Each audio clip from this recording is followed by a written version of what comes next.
Well, good morning, Southeast Arkansas. It is time for our morning devotional. Our devotional this morning is entitled, The Resurrection Gives Life. And our devotional verse is from Acts chapter 4, verse 10.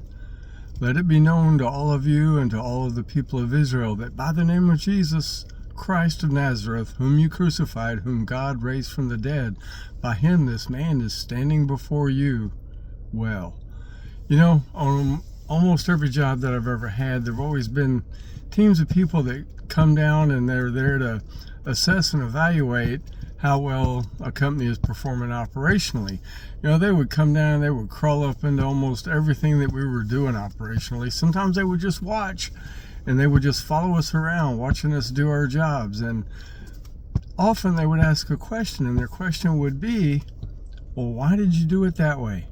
Sometimes they really wanted to know why, but most of the time it was an indication that they thought we were doing something wrong. Sometimes it was even to see if you would change the way you were doing things, which could mean you would go from doing it right, and then they would say something, and then you start doing it wrong because you were worried that you were doing it wrong in the first place.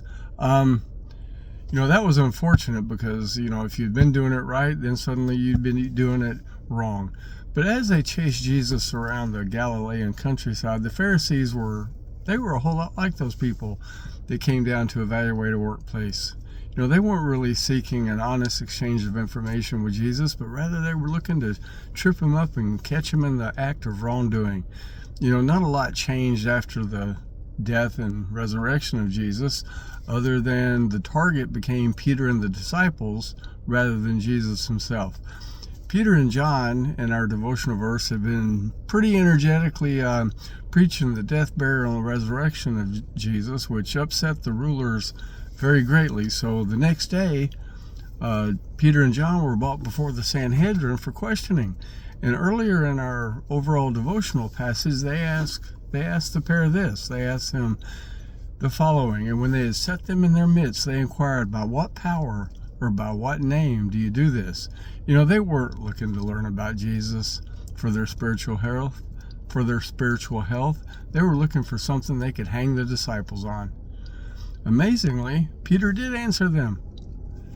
He answered it by preaching to them. So, did you know that in the end, we should do the same thing? That is because the death, burial, and resurrection of Jesus Christ is our message. As they did with Peter and John, there's a lot of people that are going to try to distract you with challenges to your faith that are not necessarily relevant, or at least they're not relevant to the message of the gospel. My friends, stick to what you know, and you can't go wrong.